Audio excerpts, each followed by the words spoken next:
Good morning, Isabella. You look lovely. Thank you. Thank you. Welcome to another part of our video series from Essentials What the Blog. We are here, Isabella and I are both editors. I'm Martin.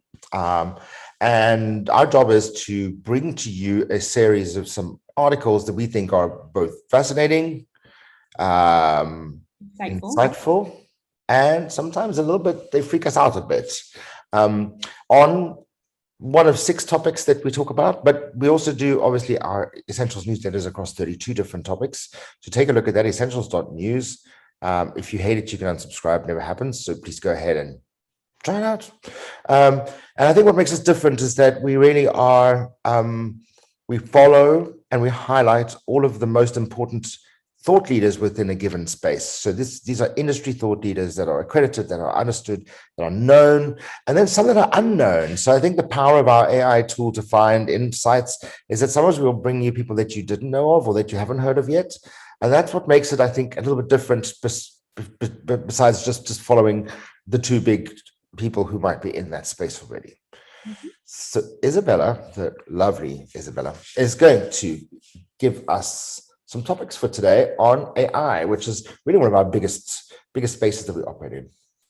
Yes, so we have really 2 interesting articles this week.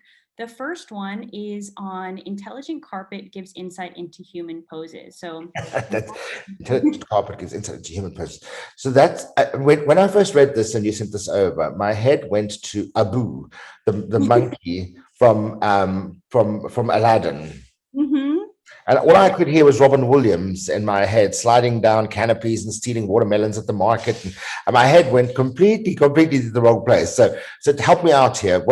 This is not a magic carpet. I mean, kind of. Like we can go there. Magic, AI, similar. Right. So basically, MIT's Computer Science and Artificial Intelligence Laboratory created this magical carpet that can determine your pose using a camera. And the cool thing is, since most of our daily activities involve some kind of physical contact with the ground, like walking, sleeping, exercising, we can get so much information from a kind of technology that's able to guess a person's positioning. And it does it with 97% accuracy. Okay, and what sort of application is there for this? I mean, how would we use this? It sounds like fun. It sounds like something that you would do with like a Wii Sport from 20 years ago. But like, what is it? What is the application? I guess are we there yet? Yeah, basically, it could be used in a kind of device that tracks your exercise and how many calories you're burning because it tracks contact with the ground. So yeah, I think mostly related to like fitness, movement. So it's interesting. Let's get off the carpet and go all the way over to our second story on AI that we want to dig into. This one is cool too. So this agency wants to figure out exactly how much you trust AI.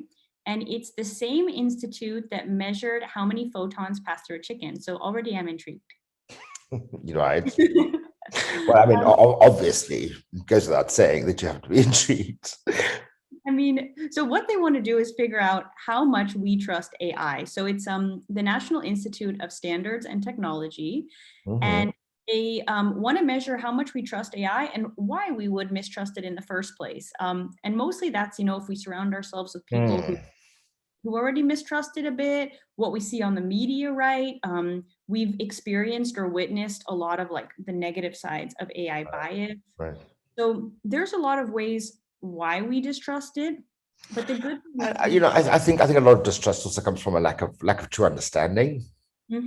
I think people have in general, especially those who are not invested in the topic, did you see what I did there? I didn't say stupid people. I said people who are not invested in the topic. Noted that. Right. Although I then went and said stupid people anyway. So, but I think where people haven't actually bothered to understand significantly and understand that there are challenges and there are things we should be concerned about, but we shouldn't be concerned about it wholesale, right? We shouldn't reject or be worried about it wholesale. But that's probably the same people who are not vaccinating at the moment. So we should probably just we could open that can of worms, but we're not.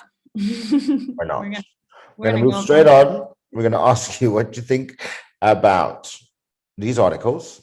Give us What your do you thoughts, concerns, inputs, insights. Let us know what you think, comments, likes, and we'll bring you a nice blog.